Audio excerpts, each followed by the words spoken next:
وقل جاء الحق وزهق الباطل إن الباطل كان زهوقا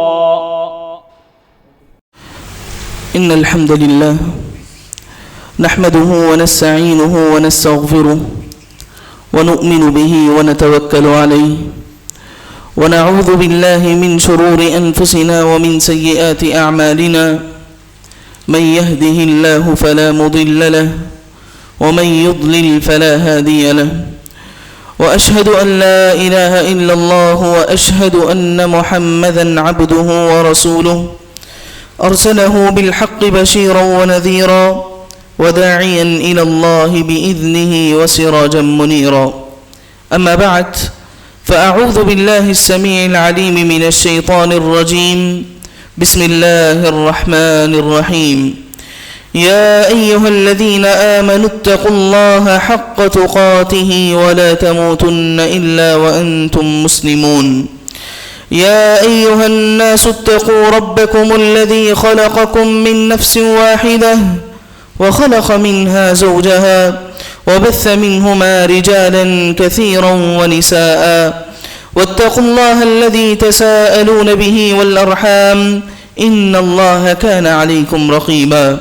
يا أيها الذين آمنوا اتقوا الله وقولوا قولا سديدا يصلح لكم أعمالكم ويغفر لكم ذنوبكم ومن يطع الله ورسوله فقد فاز فوزا عظيما قال الله عز وجل الله الذي خلقكم من ضعف ثم جعل من بعد ضعف قوة ثم جعل من بعد قوة ضعفا وشيبة يخلق ما يشاء إنه عليم قدير. تمام تعریفیں حمد و ثنا بزرگی و کبریائی اس اللہ وحدہ لا شریک کے لیے لائق و زیبا ہے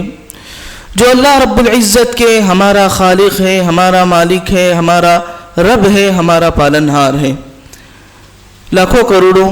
درود و سلامتی ہو نبی کریم صلی اللہ علیہ وسلم پر کہ جنہوں نے ہم تک خیر کو پہنچا دیا. حاضرین جمعہ اور پردہ نشین خواتین اسلام، خطبہ مسنونہ کے بعد آپ نے ایک آیت کی تلاوت سنی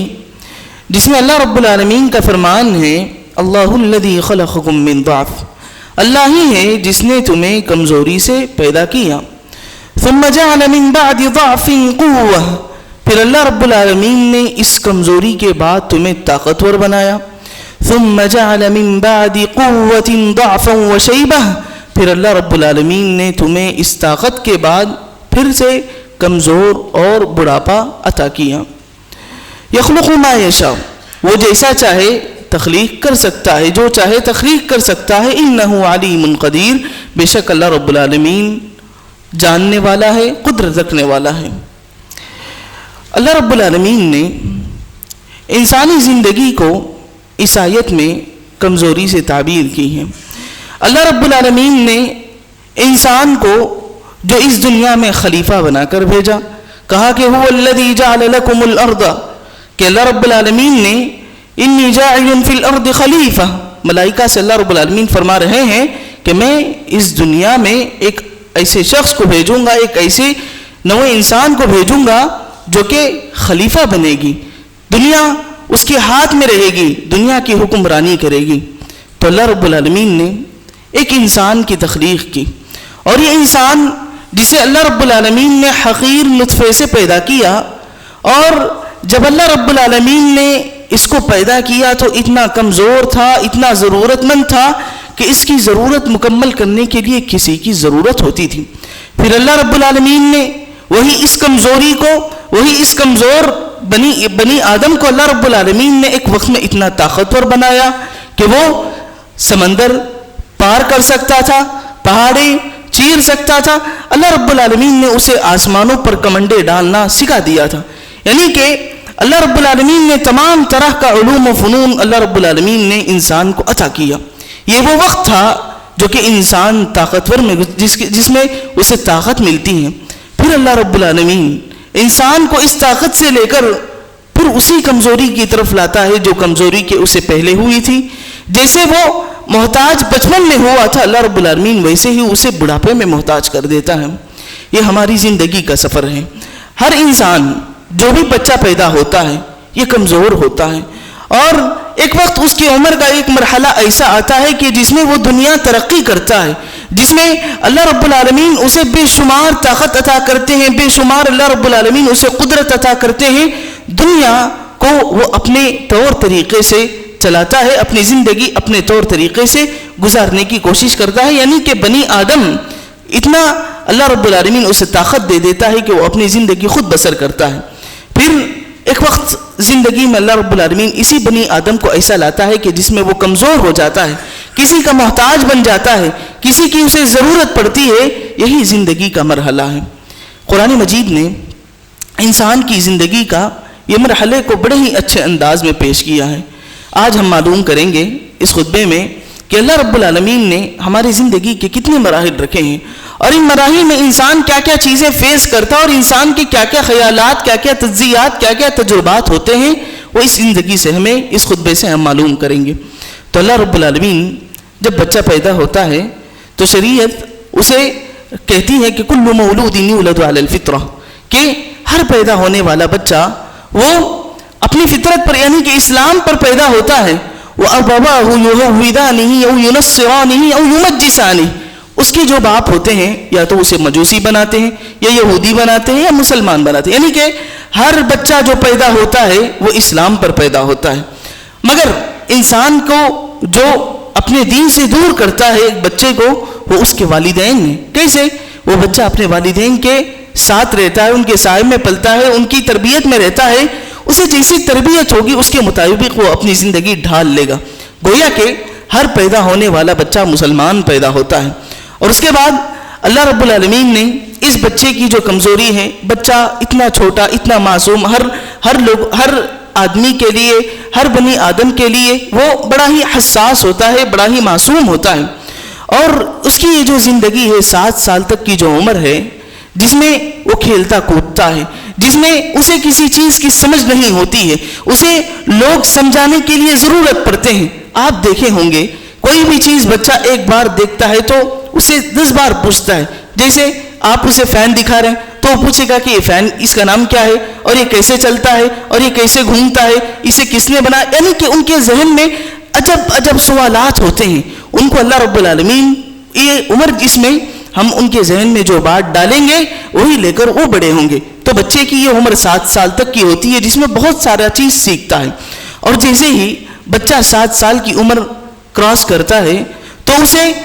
اسے بہت ساری چیزوں کی تفریق سمجھ میں آنے لگتی ہے کہ کون سچے ہیں، کون جھوٹے ہیں، کون سی چیز اچھی ہے، کون سی چیز بری ہے، یعنی کہ گویا کہ اسے چیزوں کا علم ہونے لگتا ہے کہ کون سی چیز کا استعمال صحیح ہے، کون سی چیز کا استعمال خراب ہے۔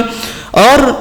اللہ کے نبی صلی اللہ علیہ وسلم نے بھی ہمیں بچے کو جب بچہ 7 سال کا ہو جائے تو کہا کہ مروا اولادکم بالصلاۃ وهم ابناء 7 سنین، کہ جب بچہ 7 سال کا ہو جائے تو اسے نماز کی طرف حکم دو، نماز پڑھنے کا اسے حکم دو۔ یعنی کہ بچے پر 7 سال کی عمر میں والدین کی یہ ذمہ داری بنتی ہے کہ بچے کو نماز پڑھانا سکھا دیں۔ اس وقت میں بچے کو چاہیے کہ مکمل طریقے سے نماز کا سارا طور طریقہ جانتا ہو۔ والدین کو چاہیے کہ بچہ جب چھوٹا ہے 7 سال سے پہلے ہے تو اس سے پہلے ہی سکھا دیں کہ نماز کیا ہوتی ہے، اسے کیسے ادا کرتے ہیں، یہ ساری چیزیں والدین کی ذمہ داری ہیں۔ تو بچہ جب 7 سال کا ہوتا ہے تو شریعت اس پر جو چیز نافذ کرتی ہے، ضروری نہیں ہے کہ وہ اس پر کرے، مگر والدین پر یہ ضروری ہے کہ بچے کو وہ نماز پڑھنا سکھائیں، اور اسی طریقے سے بچے کو اس عمر میں قرآن، اسی طریقے سے اور عبادات جو بھی ہیں، یہ ساری چیزیں سکھانا والدین کی ذمہ داری ہے۔ اس کے بعد بچہ جیسے ہی 10 سال کی عمر میں آتا ہے، اور تو اللہ کے نبی صلی اللہ علیہ وسلم نے بچہ جب 10 سال کی عمر میں آ جانے پر حکم دیا وَاضْرِبُوهُمْ وَهُمْ أَبْنَاءُ 10، اگر نماز نہیں پڑھ رہے ہیں، 10 سال کے ہو چکے ہیں، تو یہاں اللہ کے نبی صلی اللہ علیہ وسلم نے بچوں کو مارنے کا بھی حکم دیا ہے۔ مارنے کا مطلب یہ نہیں کہ آپ پکڑ کر پیٹنے لگیں، جیسے آج کے والدین بچے کی کوئی غلطی کو دیکھتے ہیں تو اتنی سختی کرتے ہیں کہ بچہ گھبرا جاتا ہے، والدین سے دور ہونے لگتا ہے، اور جو چیز سے بچے کو آپ ماریں گے گویا کہ وہ اس چیز سے بچنے کی کوشش کرتا ہے، وہ چیز کرے گا نہیں۔ تو ہمیں چاہیے کہ بچوں کو سمجھائیں. پہلے ہمیں چاہیے کہ بچوں کو سمجھائیں کہ نماز کی اہمیت کیا ہے, اسے پڑھنے کا طریقہ, یہ ساری چیزیں سمجھائیں. 10 سال کے ہونے کے بعد نہیں پڑھ رہے ہیں تو ہلکی سی چھڑی اٹھائیں تاکہ بچے کو ایک ڈر پیدا ہو, ایک ذمہ داری کا احساس ہو جائے. اور اسی طریقے سے زندگی کا اس کے بعد والا جو مرحلہ آتا ہے وہ ہے بلوغت کا, جس میں بچہ بالغ ہوتا ہے. کئی سارے بچے ایسے ہوتے ہیں جو کہ 10-11 سال میں ہو جاتے ہیں, اور کئی ساری جگہوں پر موسٹلی دیکھا یہ جاتا ہے 13 اور 14 کے درمیان, اور کہیں کہیں کوئی 16-17 سال کی عمر میں بھی بالغ ہوتے ہیں. تو جیسے ہی بچہ بالغ ہو جائے گا تو اس پر وہ تمام حکم نافذ ہوں گے جو کہ ایک بالغ شخص پر, ایک بڑا آدمی پر ہوتا ہے, اور اس پر شریعت کی وہ تمام چیزیں نافذ ہوں گی جو اس پر ضروری ہیں, جیسے نماز کا پڑھنا ہے, اور اگر وہ زکوٰۃ وغیرہ ادا کر سکتا ہے تو حج استطاعت اس کے پاس ہے تو اس پر یہ ساری چیزیں عائد ہو جائیں گی, حج یہ ساری چیزیں اس پر عائد ہو جائیں گی. تو بچے کی عمر بلوغت کی ہوتی ہے جس میں وہ پلتا ہے, بڑھتا ہے اور کئی ساری چیزوں کی ترقی کرتا ہے. پھر اس کے بعد انسان کی جو زندگی آگے بڑھتی ہے تو یہاں آدمی کو چاہیے کہ وہ اپنی زندگی, جوانی کی جو زندگی ہے یہ بڑا ہی سنبھال کر گزارنا ہے, کیونکہ اللہ کے نبی صلی اللہ علیہ وسلم نے کہا سبعۃ یظلھم اللہ یوم لا ظل الا ظلہ, 7 ایسے لوگ جنہیں اللہ رب العالمین کل روز قیامت اپنے عرش کے سائے میں رکھیں گے. ان میں سے ایک شاب نشأ فی عبادت اللہ, نوجوان جو کہ اپنی جوانی اللہ رب العالمین کی عبادت میں گزارا ہو. تو یہاں جب آدمی جوانی کی عمر میں آتا ہے, شباب جسے کہتے ہیں, جب وہ اس عمر میں کوئی شخص داخل ہوتا ہے تو اسے چاہیے کہ وہ اپنی زندگی بڑے پھونک کر رکھیں, کیونکہ یہاں مشکلات اسے درپیش ہوں گی. کئی سارے معاملات میں انسان کو بہت سارے بڑے فیصلے لینے ہوتے ہیں. تو یہاں آدمی کو چاہیے کہ سوچ کر سنبھل کر چلنے کی کوشش کریں. اور اسی طریقے سے زندگی کا مرحلہ جو کہ سب سے اہم مرحلہ ہے جسے نکاح کہتے ہیں, اور یہ لمحہ جیسے ہی آتا ہے تو آدمی کو چاہیے کہ شادی کا وقت ہو جانے پر شادی کرا دیں. یہ بڑی ذمہ داری والدین کی ہے. اور اسی طریقے سے اللہ رب العالمین نے کہا کہ وَمِنْ آیَاتِهِ أَنْ خَلَقَ لَكُم مِّنْ أَنفُسِكُمْ أَزْوَاجًا, اللہ رب العالمین کی نشانیوں میں سے ایک نشانی یہ بھی ہے کہ اس نے تمہارے لیے بیویاں بنائیں تاکہ تم ان سے سکون حاصل کرو. تو زندگی کا ایک بڑا مرحلہ جو ہے وہ نکاح ہے. اور اسی طریقے سے آدمی کی جو زندگی ہوتی ہے 20 سے 25 کے درمیان, اس میں آدمی تجارت کرتا ہے, زندگی جیتا ہے, اور اسی طریقے سے کئی سارے ترقی یافتہ ممالک کی طرف جاتا ہے, ترقی کرتا ہے. یہ اس کی یہ عمر ہوتی ہے. اور اس عمر میں آدمی کو چاہیے کہ اپنے آپ کو اللہ رب العالمین کی طرف لگا دے. اور اللہ رب العالمین نے کہا حتی اذا بلغ اشدہ, کہ جب انسان اپنی قوت کو پہنچتا ہے, یعنی کہ جوانی کی زندگی بڑی اہم زندگی ہے. اور اس زندگی میں اللہ رب العالمین کی عبادت میں جو شخص اپنی زندگی بسر کر لیتا ہے, اللہ رب العالمین کل روز قیامت اس کے لیے کئی سارے انعامات رکھتے ہیں. حدیث میں آتا ہے کہ نبی کریم صلی اللہ علیہ وسلم فرماتے ہیں لا تزول قدم عبد یوم القیامہ, کہ کل روز قیامت آدمی کے قدم اس وقت تک آگے نہیں بڑھائے جائیں گے جب تک کہ اس سے چند سوالات نہ پوچھ لیے جائیں. اس میں سے ایک سوال یہ ہے وعن شبابہ فیما ابلاہ, کہ تو نے اپنی جوانی کو کہاں صرف کیا, کہاں لگایا. تو ہماری جو نوجوانی کی جو زندگی ہے, اس زندگی کے سلسلے میں اللہ رب العالمین کل روز قیامت ہمیں سوال کریں گے. یاد رکھیے حضرات, اللہ رب العالمین نے ہمیں اس دنیا میں بھیجا ہے تو اللہ رب العالمین نے ہمیں بیکار بنا کر نہیں بھیجا. کہا اللہ رب العالمین نے افحسبتم انما خلقناکم عبثا, کہ تم نے یہ گمان کر لیا ہے کہ ہم نے تمہیں بیکار پیدا کیا ہے, وانکم الینا لا ترجعون, یا تم نے یہ گمان کر لیا ہے کہ تم لوٹائے نہیں جاؤ گے. یعنی کہ ہماری جو زندگی ہے یہ اللہ رب العالمین کی طرف واپس لے جانا ہے, اللہ رب العالمین کی طرف واپس ہمیں لوٹنا ہے. اور اس آیت کے سلسلے میں کہا جاتا ہے, یہ آیت ہمیں جھنجھوڑ کر یہ بتلاتی ہے کہ زندگی کھیل نہیں ہے, زندگی کھیل نہیں ہے, عمر اتفاق نہیں ہے, اور موت انجام نہیں ہے بلکہ آغاز ہے. تو آدمی کو چاہیے کہ اپنی نوجوانی کی جو زندگی ہے اسے بڑے ہی پھونک کر گزارے. اور اسی طریقے سے حضرات 3 جگہوں پر اللہ رب العالمین آدمی کو چھوڑ دیتے ہیں, یعنی کہ 3 لوگوں پر سے قلم اٹھا دیا جاتا ہے. حدیث میں آتا ہے کہ رفع القلم عن 3, کہ 3 لوگوں پر سے قلم اٹھا دیا جاتا ہے, یعنی کہ اگر وہ کوئی چیز کریں گے بھی تو اس پر کوئی گناہ نہیں ہوگا. جس میں سے ایک یہ ہے کہ عن النائم حتی یستیقظ کہ سویا ہوا شخص جب تک کہ وہ نہ اٹھ جائے، اور ایسا شخص وعن الحلم حتی، اور ایک ایسا لڑکا حتی جب تک کہ وہ بالغ نہ ہو جائے، اور اسی طریقے سے وعن المجنون، اور ایسا آدمی ایسا پاگل جب تک کہ وہ شفا یاب نہ ہو جائے، جب تک کہ اسے عقل نہ آ جائے۔ تو یہاں ہمیں یہ بات معلوم ہوتی ہے کہ اگر بچہ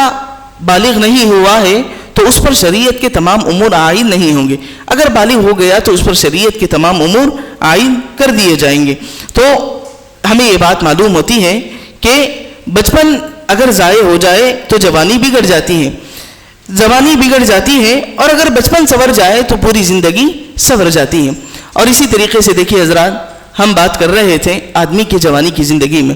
اور اس نوجوانی کی زندگی میں آدمی کئی ساری چیزیں فیس کرتا ہے، اس میں وہ تجارت کرتا ہے، زندگی کے کئی سارے مراحل سے گزرتا ہے۔ پھر اس کے بعد کا جو مرحلہ آتا ہے، جو کہ اللہ رب العالمین نے کہا کہ حتی اذا بلغ اشدہ وبلغ 40 سنہ، کہ جب وہ طاقت کو پہنچ گیا، اس قوت کی عمر کو پہنچ گیا، وبلغ 40 سنہ، جب وہ 40 سال کی عمر کو پہنچ گیا،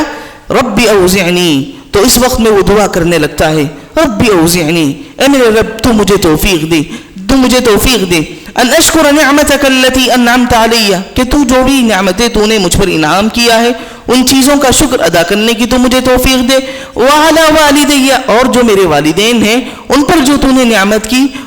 اس کا شکر ادا کرنے کی تو مجھے توفیق دے، وان اعمل صالحا، اور تو مجھے عمل صالح کی توفیق دے، وان اعمل صالحا واصلح لی فی ذریتی، اور تو میری ذریت کو اصلاح کر دے، انی تبت الیک وانی من المسلمین، میں تیری طرف توبہ کرتا ہوں، تیری طرف رجوع کرتا ہوں، تیری طرف معافی طلب کرتا ہوں، وانی من المسلمین، اور تو گواہ رہے کہ میں مسلمانوں میں سے ہوں۔ تو یہاں ہمیں یہ بات معلوم ہوتی ہے کہ آدمی کی جو 40 سالہ جو زندگی ہے، یہ وہ زندگی ہے کہ جس میں اللہ رب العالمین آدمی کو صحیح عقل و فہم عطا کرتے ہیں، کہ جس میں آدمی کے سوچنے کا نظریہ بدل جاتا ہے، اور یہ وہ عمر ہوتا ہے کہ جس میں آدمی کے پاس تجربات کی بھرمار ہوتی ہے، اور یہ اس عمر میں آدمی کئی ساری چیزوں کو سمجھنے لگتا ہے، لوگوں سے تعلقات، اور اسی طریقے سے صبر، حلم، اور بہت ساری چیزیں اس کی طبیعت میں آ جاتی ہیں۔ اور یہ وہ زندگی ہے کہ جس میں انسان کو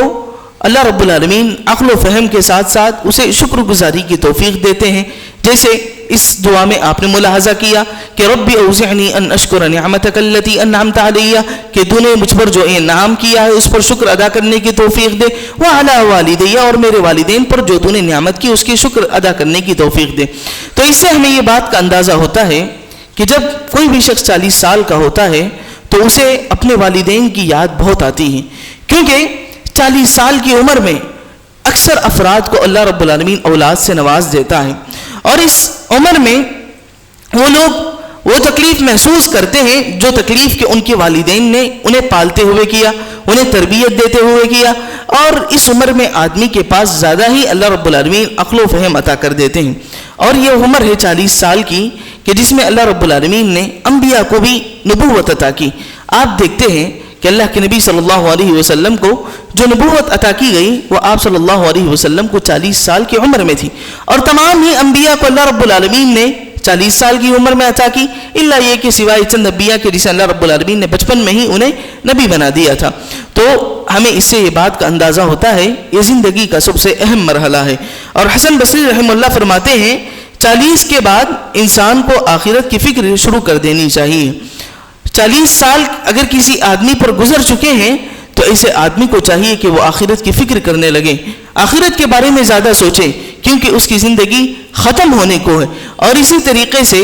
فرماتے ہیں کہ جو بھی شخص 40 سال کی عمر میں پہنچ چکا ہے اسے چاہیے کہ وہ اس دعا کا زیادہ اہتمام کرے، رب اوزعنی ان اشکر نعمتک التی انعمت علی وعلی والدی وان اعمل صالحا ترضاہ واصلح لی فی ذریتی انی تبت الیک وانی من المسلمین۔ یہ ان لوگوں پر لازم ہے کہ وہ اس عمر میں پہنچنے کے بعد اس دعا کو ضروری قرار دے لیں کہ وہ اس دعا کا اہتمام کریں، رب اوزعنی ان اشکر نعمتک التی انعمت علی۔ اور اسی طریقے سے دیکھیے حضرات 40 سال کے بعد والی جو زندگی ہے، جو چوتھا مرحلہ ہے وہ 60 سال کی زندگی کا ہے، اور یہ 60 سال کی وہ زندگی ہے جس میں حجت پوری ہو جاتی ہے، حجت پوری ہونے کا مطلب یہ ہے کہ اللہ کے نبی صلی اللہ علیہ وسلم کی حدیث ہے، فرماتے ہیں اعذر اللہ الی امرئ بلغہ 60 سنہ، کہ اللہ رب العالمین پر اس شخص کے لیے کوئی عذر باقی نہیں رہتا جو شخص 60 سال کا ہو چکا ہے۔ جس شخص کی زندگی 60 سال ہو چکی ہے اس شخص پر کوئی عذر باقی نہیں رہتا۔ اس کا مطلب یہ ہے کوئی شخص ہے جو کہ اپنی زندگی کو عبادات میں نہیں لگاتا ہے، شرک کرتا ہے، کفر کرتا ہے، بدعات میں مبتلا ہے، اور اس زندگی میں گویا کہ وہ اگر احساس نہیں لیتا ہے تو گویا کہ اللہ رب العالمین پر ایسے شخص کے لیے کوئی عذر نہیں، بھلے ہی لاکھ عذر وہ آدمی کل روز قیامت پیش کر لے مگر اللہ رب العالمین اس شخص کی کوئی عذر قبول نہیں کریں گے۔ اور اسی طریقے سے اللہ رب العالمین نے کہا کہ سورۃ الفاتر کی آیت ہے جس میں اللہ رب العالمین فرماتے ہیں وَهُمْ يَصْرِخُونَ فِيهَا، کہ جہنم میں جو لوگ ہوں گے وہ چیخ رہے ہوں گے، چلا رہے ہوں گے، وَهُمْ يَصْرِخُونَ فِيهَا رَبَّنَا أَخْرِجْنَا نَعْمَلْ صَالِحًا غَيْرَ الَّذِي كُنَّا نَعْمَلْ، اے ہمارے رب تو ہمیں یہاں سے نکال دے، ہمیں تو مہلت دے دے، ہمیں تو چانس دے دے تاکہ ہم جا کر نیک عمل کر سکیں، تاکہ ہم اپنا نامہ اعمال میں نیکیوں کو زیادہ سے زیادہ بڑھا سکیں۔ تو اس وقت انہوں نے کہا جائے گا اولم نعمرکم ما یتذکر فیہ من تذکر وجاءکم النذیر فذوقوا فما للظالمین من نصیر۔ اللہ رب العالمین اس وقت کہیں گے اولم نعمرکم ما یتذکر فیہ، کہ کیا ہم نے تمہیں اتنی مہلت نہیں دی کہ جس میں تم نصیحت حاصل کر سکتے تھے مگر تم نے نصیحت حاصل نہیں کی۔ علماء بیان کرتے ہیں کہ یہاں اولم نعمرکم یعنی کہ اللہ رب العالمین نے جو مہلت بیان کی ہے، جو دینے کی بات کی ہے، وہ زندگی کے 60 سالہ زندگی ہے۔ یہ 60 سالہ زندگی جس شخص پر ہو چکا ہے تو اس شخص کو چاہیے کہ اپنے آپ کو ہوش کے ناخن سنبھالتے ہوئے عبادت کی طرف لا لیں۔ ہم میں سے کتنے لوگ ہیں عمر کے آخری مرحلے میں پہنچ چکے ہیں، کئی لوگ ہیں جو کہ زندگی میں 40 سال کی عمر کو پہنچ چکے ہیں، کئی لوگ ہیں جو جوانی کی زندگی بسر کر رہے ہیں۔ ہمیں چاہیے کہ ہم معلوم کریں کہ ہم پر کیا حکم عائد ہوتا ہے، ہم پر اس وقت میں کیا کیا چیزیں عائد ہوتی ہیں، ہم پر کیا ضروریات ہیں، شریعت کے معاملے میں ہم پر کیا چیزیں عائد ہوتی ہیں، یہ ساری چیزوں کا جاننا ہم میں سے ہر شخص پر ضروری ہے۔ جو شخص 60 سال کی عمر جس شخص کی مکمل ہو گئی ہے ایسے شخص کو چاہیے کہ اپنے آپ کو عبادات کے لیے فارغ کر دیں۔ سلف صالحین کے بارے میں آتا ہے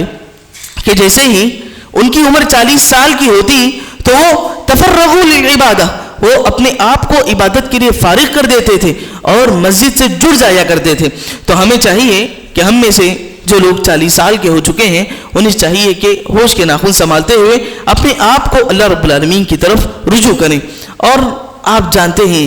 آج کا دور ایسا ہے کہ جس میں بیماریوں کی بھرمار ہے، آدمی کی جسم کمزور ہونے لگے ہیں، 40 کے بعد بیماریوں کا شکار ہونے لگے ہیں۔ جب اس عمر میں پہنچ جائے تو آدمی کو چاہیے کہ اپنے آپ کو عبادات کی طرف لانے پر مجبور کر لے، کیونکہ اس عمر میں آدمی پر ایک چیز یہ بھی سوار ہوتی ہے کہ اس پر کئی ساری ذمہ داریاں ہوتی ہیں، اس کے اپنے آل اولاد ہوتے ہیں اور اس کی اپنے گھر بار کی ضرورتیں ہوتی ہیں اور کئی ساری ضرورتیں جو اس کے ذہن میں سوار رہتی ہیں، کئی سارے تجربات وہ اس عمر میں حاصل کر چکا ہوتا ہے۔ تو خلاصہ یہ ہے کہ آدمی کو چاہیے کہ جیسے ہی وہ 40-60 سالہ زندگی میں آ جائے تو اپنے آپ کو عبادات کے لیے فارغ کرنے کے لیے تیار ہو جائے۔ اور اسی طریقے سے 5واں جو زندگی کا جو مرحلہ ہے وہ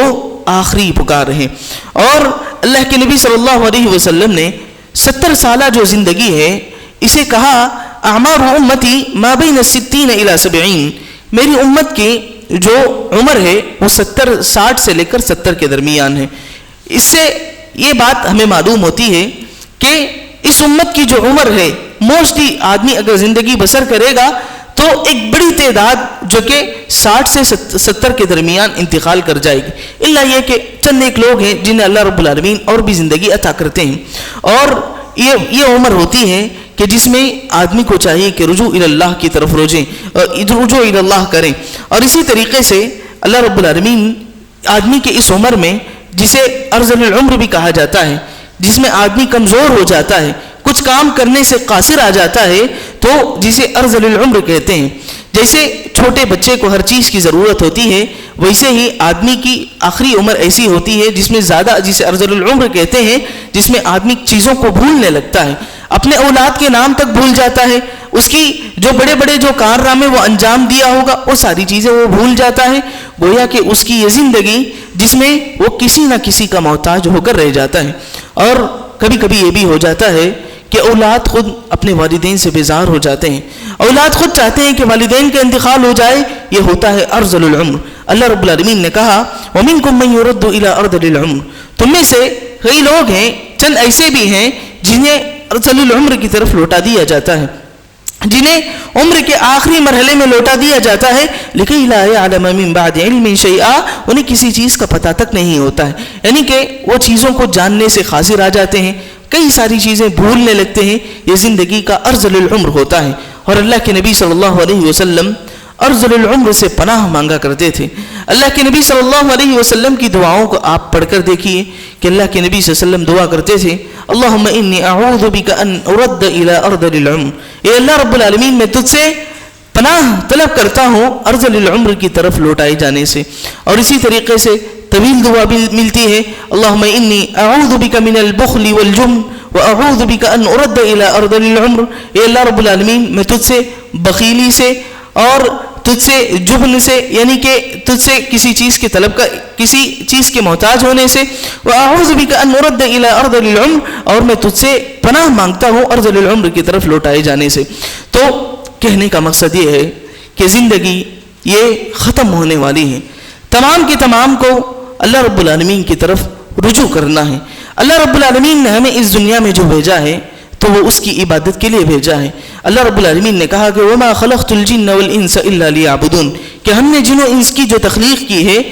مقصد یہ ہے کہ وہ ہماری عبادت کریں۔ تو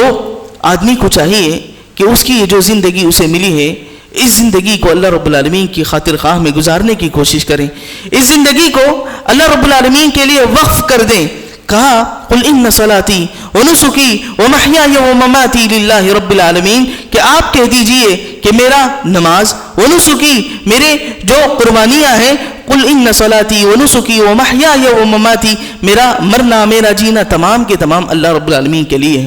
تو اپنی زندگی کو اللہ رب العالمین کے لیے وقف کر دیجئے۔ یاد رکھیے زندگی مشکلات کا نام ہے، کئی سارے پریشانیاں زندگی کے مرحلے میں آدمی فیس کرتا ہے۔ ایک عمر بچپنا ہوتا ہے جس میں آدمی انجان ہوتا ہے، چیزوں کا علم نہیں ہوتا ہے، پھر اس کے بعد کی زندگی جس میں وہ بسر کرتا ہے اسے چیزوں کا علم ہونے لگتا ہے، پھر اس کے بعد 30 سے 40 کے درمیان آدمی کی جو زندگی ہے وہ آدمی تجربات کرتا ہے، نئی نئی چیزیں معلوم کرتا ہے اور لوگوں کے جو حالات ہیں وہ معلوم کرتا ہے، زندگی بسر کرنے کے طور طریقے معلوم کرتا ہے۔ 40 کے بعد کی جو زندگی ہے جس میں آدمی لوگوں کو راحت پہنچانے کی کوشش کرتا ہے، خود اپنے آپ کو راحت میں رکھنا چاہتا ہے۔ کئی سارے لوگ ہیں، کتنے لوگ ہیں جو کہ 40 سال کے بعد اپنے والدین کو بہت یاد کرتے ہیں۔ ایک وقت ایسا تھا کہ جس میں وہ والدین کو کچھ نہیں سمجھتے تھے جوانی کی زندگی میں، جب 40 سال کی عمر میں آتے ہیں تو والدین کی قدر کرنے لگتے ہیں، انہیں محسوس ہوتا ہے کہ ہم نے والدین کے ساتھ کتنی نافرمانی کی، ان کی بات کو کتنی مرتبہ ہم نے روکا ہے، ٹوکا ہے، ان کے ساتھ کتنی مرتبہ ہم نے بدتمیزی کی ہے۔ یہ آدمی جب باپ بنتا ہے تو اسے محسوس ہوتا ہے۔ تو خلاصہ کلام یہ ہے کہ اللہ رب العالمین نے ہمیں جو زندگی دی ہے اس زندگی کو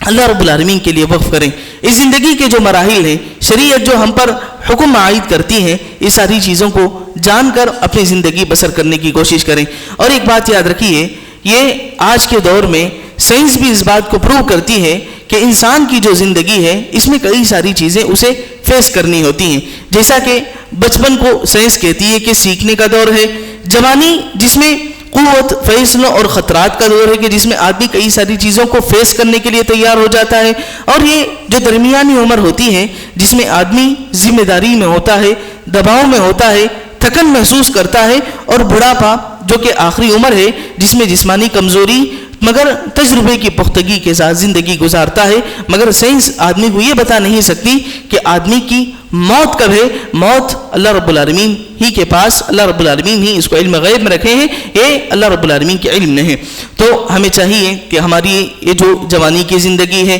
یہ جو درمیانی عمر ہے، ساری زندگی کو اللہ رب العالمین کے لیے وقف کر دیں، اللہ رب العالمین کی عبادت میں لگ جائیں۔ اللہ رب العالمین سے دعا ہے کہ اللہ رب العالمین ہمیں اپنی جوانی کو اس کی عبادت کے لیے وقف کرنے اور اسی طریقے سے اپنی ساری زندگی کو اللہ رب العالمین کی عبادت میں لگانے کی توفیق عطا فرمائیں۔ آمین۔ بارک اللہ لنا ولکم بالقرآن العظیم ونفعنا وإياكم ما فيه من الآيات والذكر الحكيم إنه تعالى جواد كريم۔ إن الحمد لله نحمده ونستعينه ونستغفره ونؤمن به ونتوكل عليه ونعوذ بالله من شرور أنفسنا ومن سيئات أعمالنا من يهده الله فلا مضل له ومن يضلل فلا هادي له ونشهد أن لا إله إلا الله ونشهد أن محمدا عبده ورسوله أرسله بالحق بشيرا ونذيرا وداعيا إلى الله بإذنه وسراجا منيرا. حاضرین، جیسا کہ ہم سب جانتے ہیں کہ قریب میں چند دنوں میں کرسمس آ رہا ہے. کرسمس کے موقع سے کئی سارے لوگ، خاص طور پر جو پڑھا لکھا جو طبقہ ہے، جو IT سیکٹر وغیرہ میں ہیں، تو ان لوگوں سے اس موقع سے غفلت یہ ہوتی ہے کہ وہ لوگ کرسمس کے موقع سے، اسی طریقے سے دیوالی کے موقع سے، تمام موقع سے اپنے دوستوں کو تہنیت نامہ پیش کرتے ہیں، مبارکبادی پیش کرتے ہیں. تو اس میں آدمی کیا کہہ بیٹھتا ہے؟ ہیپی کرسمس، اس طریقے سے یہ سارے الفاظ کہہ دیتا ہے. شریعت سے ہمیں یہ بات معلوم ہوتی ہے کہ آدمی اگر کسی کے دین کے سلسلے میں رضامندی کا اگر اظہار کرتا ہے، خوشی کا اظہار کرتا ہے، تو آدمی کو اس کا گناہ ہوگا. تو ہمیں چاہیے کہ اس موقع سے ہم کوشش کریں کہ ان کو ہیپی کرسمس بولنے کے بجائے ہیپی ہالیڈیز یا ان کو دوسری چیزیں کہ ان کی شریعت کا، ان کا جو دین ہے، اس میں ہم مداخلت نہ کریں. اور امام ابن قیم رحمہ اللہ فرماتے ہیں کہ یہ اتنا بڑا گناہ ہے کہ اگر ایک آدمی زنا خوری کرے یا شراب نوشی کرے، ان تمام گناہوں سے بڑھ کر آدمی کا صرف یہ کہہ دینا کہ کسی کے دین میں خود شریک ہونا، یہ بہت بڑا گناہ ہے. تو ہمیں چاہیے کہ ہم اس موقع سے بچیں، کسی کو ہیپی کرسمس اس طریقے سے کہنے سے پرہیز کریں. اللہ رب العالمین سے دعا ہے کہ اللہ رب العالمین ہمیں شریعت کو جان کر اپنی زندگی بسر کرنے کی توفیق عطا فرمائے. آمین. قال الله عز وجل إن الله وملائكته يصلون على النبي يا أيها الذين آمنوا صلوا عليه وسلموا تسليما. اللهم صل على محمد وعلى آل محمد كما صليت على إبراهيم وعلى آل إبراهيم إنك حميد مجيد. اللهم بارك على محمد وعلى آل محمد كما باركت على إبراهيم وعلى آل إبراهيم إنك حميد مجيد. ربنا لا تزغ قلوبنا بعد إذ هديتنا وهب لنا من لدنك رحمة إنك أنت الوهاب. ربنا لا تؤاخذنا إن نسينا أو أخطأنا. ربنا ولا تحمل علينا إصرا كما حملته على الذين من قبلنا. ربنا ولا تحملنا ما لا طاقة لنا به واعف عنا واغفر لنا وارحمنا أنت مولانا فانصرنا على القوم الكافرين. اللهم إنا نعوذ بك أن نرد إلى أرذل العمر. اللهم إنا نعوذ بك من البخل والجبن ونعوذ بك أن نرد إلى أرذل العمر. عباد الله رحمني ورحمكم الله، إن الله يأمر بالعدل والإحسان وإيتاء ذي القربى وينهى عن الفحشاء والمنكر والبغي يعظكم لعلكم تذكرون. اذكروا الله يذكركم وادعوه يستجب لكم ولذكر الله تعالى أعلى وأجل وأهم وأكبر والله يعلم ما تصنعون.